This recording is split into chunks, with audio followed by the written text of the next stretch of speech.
think about the Father for a minute, and he painted this picture so vividly throughout the Old Testament. It's absolutely incredible. And one of the ways that I've discovered this week was through what is called the crimson worm. I bet you never heard of the crimson worm, but as it turns out that you may have heard the scarlet thread that goes through the Bible that they're talking about. Well, that scarlet thread is made as a result of this crimson worm. And the crimson, they would get the dye from this worm.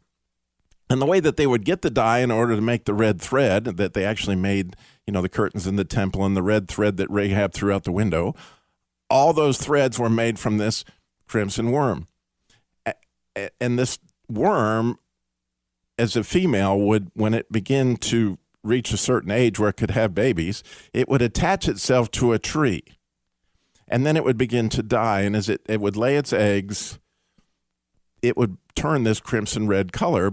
But then the babies actually would then feed on their mother's decaying body and drink her blood, so to speak. And then they would also be stained red. And then as this happened, right, the tree would be stained red. And there's pictures of this, by the way, at ChristianCarGuy.com. So here's this crimson. And the ancients, they discovered a very expensive process to extract this red dye from the worm in order to, make this red that they used to make royal garments.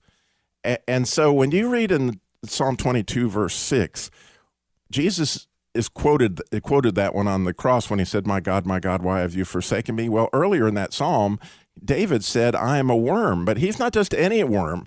He's this particular, and when you look at the Hebrew in it, he's calling out a particular worm, which happens to be this crimson worm. And it's really, really brings me hope, because when you begin to follow the thread that God is going to talk about, the very word for hope in the Bible is at Tekava. It has to do with this crimson. It has to do with this red. It has to do with how God the Father was going to send his son, just like I was standing at those hospital doors. He was going to send Jesus, knowing that this crimson red hope would be there on your Christmas and my Christmas here in 2019.